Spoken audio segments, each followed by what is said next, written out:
একটা হাদিস শোনেন, তারপরে বলি। রাসূলুল্লাহ সাল্লাল্লাহু আলাইহি ওয়াসাল্লাম বলছেন, মা জালাসা কওমুন ইয়াযকুরুন আল্লাহ।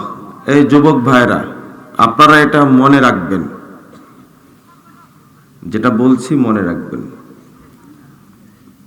কিছু মানুষ যখন এক জায়গায় বসে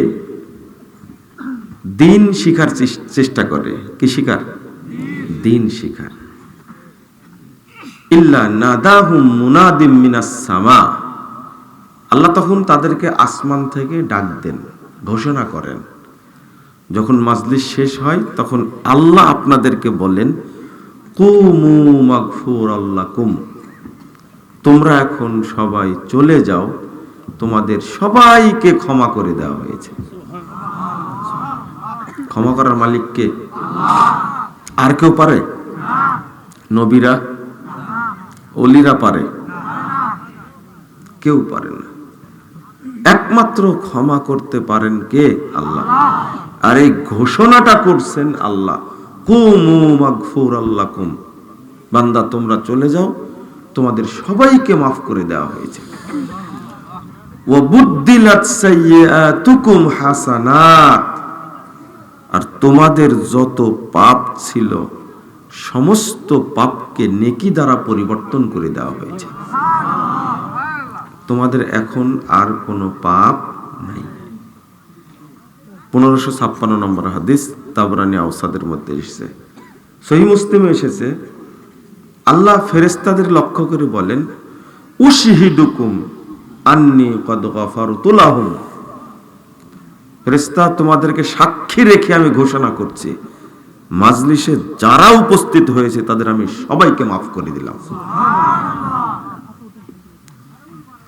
ওয়া আতাইতুহুম মা সালু, এখানে এসে তারা যা চেয়েছে আমি তাদেরকে তাই দিয়ে দিয়েছি, বাকি না, নগদ দিয়ে দিয়েছি। ওরা যদি জান্নাত চায় তো আমি দিয়ে দিছি, যদি অসুস্থ ব্যক্তি সুস্থতা চায় আমি তাকে সুস্থ করে দিয়েছি। ভাষাটা এইরকম, ও আতাইতুহুম মা সালু। সহিহ মুসলিমের 2689 নম্বর হাদিস। বুঝতে পারছেন কথাগুলো? কি চেয়েছেন? কিছু চাননি। আপনি বলতে পারতেন, আল্লাহ তুমি আমাকে জান্নাতের জন্য কবুল করে নাও, আমাকে তুমি জান্নাতের খাতায় এন্ট্রি করে নাও। বলেন তো আমিন। বাপ মা মারা গেছে, আল্লাহ তাদেরকে মাফ করে দাও, তুমি তাদেরকে জান্নাত নসিব করো। আচ্ছা, এই কথাগুলো বলার জন্য কি মাস্টার্স পাস করা লাগবে? কামেল পাস না, বলতে হয়। এটা হলো দোয়া কবুলের জায়গা। এরপরে আল্লাহ বলেছেন, ওয়া আজারতুহুম মিম্মাস্তাজারু, ফেরেশতারা সাক্ষী থাকো, তারা এখানে আসার কারণে যে শ্রম দিয়েছে, কষ্ট পেয়েছে, সময় দিয়েছে, এই জন্য আমি তাদেরকে পূর্ণ নেকি দান করলাম। যে নেকি হলে জান্নাতে যাবে আমি সেই নেকি দিলাম।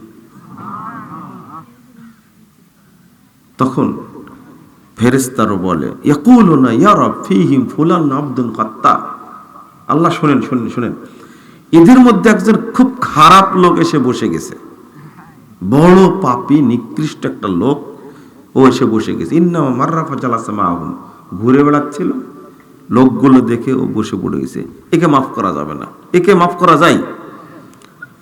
আল্লাহ এই অভিযোগ শুনে, ফেরেশতাদের অভিযোগ শুনে আল্লাহ বলছেন, ওয়ালাহু গাফারতু, আরে ফেরেশতারা আমি ওকেও মাফ করে দিলাম।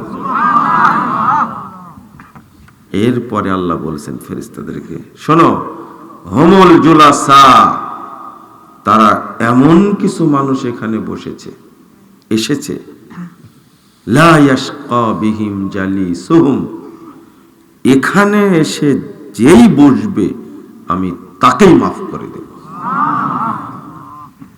তাহলে মাজলিসে গেলে কখনো দাঁড়ায় থাকবেন না, বোঝা গেছে? কি করবেন? বসে পড়বেন, বসলেই আল্লাহ মাফ করে দেবেন। আল্লাহ কত দয়ালু, আপনি হয়তো বুঝতে পারেননি। এগুলো সব কার কথা? আল্লাহর। কিন্তু হাদিস আসছে অনেকগুলো রাসূলের কথা, পাপ নেকি হয় না। বুঝছেন? সিয়াম পালন করলে পাপ ক্ষমা হয়ে যায়, কিন্তু পাপ নেকি হয় না।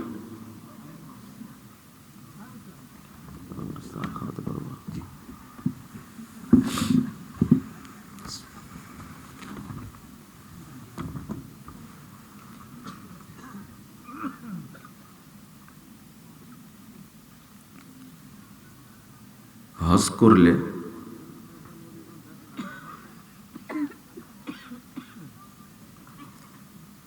পাপ ক্ষমা হয়, পাপ নেকি হয় না। কিন্তু রাসূল সাল্লাল্লাহু আলাইহি ওয়াসাল্লাম বলছেন, আল্লাহ তাআলা ঘোষণা করছেন যে এই মাজলিসে অংশগ্রহণ করলে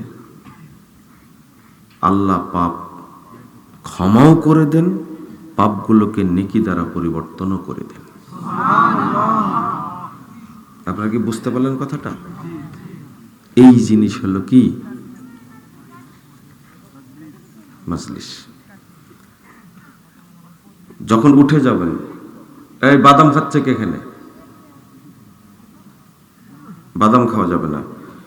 যখন উঠে যাবেন তখন একটা দোয়া পড়বেন, সুবহানাকাল্লাহুম্মা ওয়া বিহামদিকা আশহাদু আল্লা ইলাহা ইল্লা আনতা আস্তাগফিরুকা ওয়া আতুবু ইলাইকা। এই দোয়াটা পড়ে উঠবেন। যদি এই দোয়াটা পড়ে উঠতে পারেন, এই সন্ধ্যার পর থেকে যে বসে আছেন, যে ফজিলত শুনলেন, যে নেকি হলো, এই নেকিগুলো আল্লাহ মসৃণ ফলকে খোদাই করে লিপিবদ্ধ করবেন এবং এটাকে সিলগালা করবেন, লাম ইউকসার ইলা ইয়াউমিল কিয়ামা, কিয়ামত পর্যন্ত এই নেকি নষ্ট হবে না। আল্লাহ ওইভাবে রাখবেন। এটা ওযুর পরে পড়বেন, মনে থাকবে? ওযুর পরে পড়বেন। ওযুর পরে পড়লে আরেকটা ফজিলত আছে স্পেশাল। আল্লাহ রাসূল বলছেন যে এই নেকিগুলোকে সিলগালা করে রুফিয়া তাহতাল আরশ, আরশের সাথে ঝুলন্ত অবস্থায় রাখা হবে। আরশের সাথে ঝুলন্ত অবস্থায় রাখা হবে। আশ্চর্য, ভাবতে অবাক লাগে যে আল্লাহ রাব্বুল আলামিন কিভাবে মানুষের আমলকে যত্ন করেন, তাই না? কত সুন্দর করে যত্ন করছেন আল্লাহ।